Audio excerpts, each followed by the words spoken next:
All right, so I'm calling this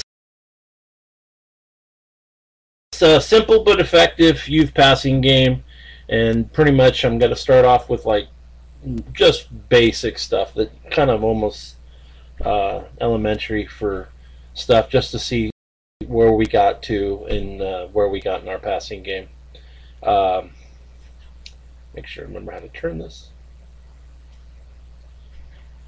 There we go. All right, so using it, the offense with the concepts that we use, we can use in pretty much any offense you can adjust it to. So if you're an I-back team, you can use the passing game and the stuff that we're using with that and adjust it either to the tight end Z side or the X by itself, or even out of twins. Definitely single wing. Got a lot of our stuff that we uses a tight end wing, and then the single game size. And we used a lot of the single wing type stuff when we pass. The double wing, because we use a tight end and a wing a lot in our game, it really works out for the double wing teams. And then obviously for the spread, this is what most of the stuff was made. So what we try to do is isolate a defender. So when the quarterback reads are really easy, and I've had a lot of people say, hey, that's one of the easiest ways, and I kind of made it that way so that anybody could do it, because sometimes as coaches we get real complicated, and then we expect the kids to be just as smart as us out there. And so what we're trying to do in every one of our passes is we're trying to isolate a defender, and we're either to get somebody 1-on-1, 2-on-1, or 3-on-2, which would be a triangle rig. And actually the 3-on-2 is just two versions of the 2-on-1, and so you'll see that a little bit later. All right, so here's real easy, basic, elementary stuff that we start off with. Single wide receiver concept stuff.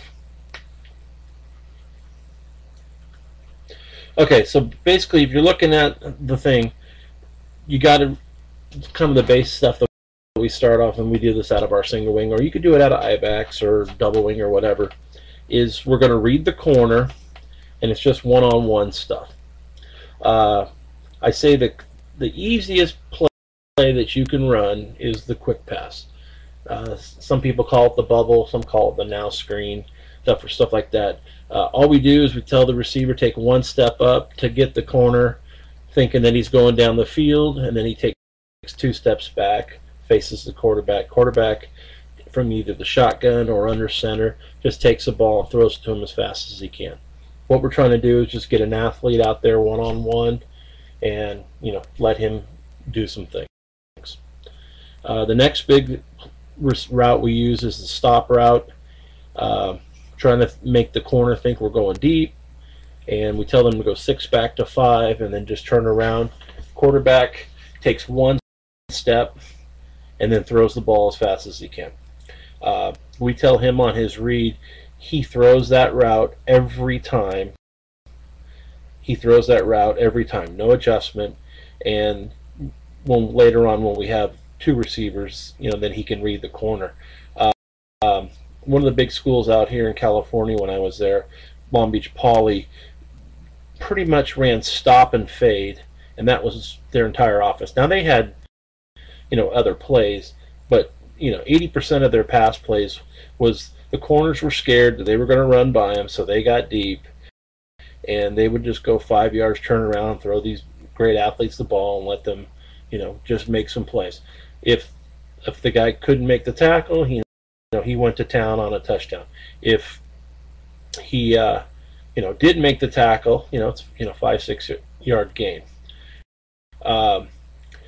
Obviously the corners were scared that they wouldn't come up and go bump on these guys, because pretty much those receivers at Poly are in the NFL right now, and so they would play deep, saying, hey, we'll just keep them in front of us. Well, the 1 or 2 teams that actually beat Poly during the years would actually take those corners and go up and bump them. And what they were doing is they would basically disrupt their routes with some big physical kids, and then hope that they could get to the quarterback before they could get deep. So, but that was just a game they would play of just stop and fade. And if the corner was deep, they were stop, and if the corner came up, they ran fade. The slant is a real great play. I don't do it as much because I think it's a lot of time consuming on getting that pass down. Most of the time you line up and start throwing slant passes to your wide receivers, on air, and you can't complete half of those. But it's definitely, a quick hitter, and if you can hit a slant on a one-on-one corner, then that guy's going to the house before anybody could get to him. And then obviously the fade, which is probably one of the hardest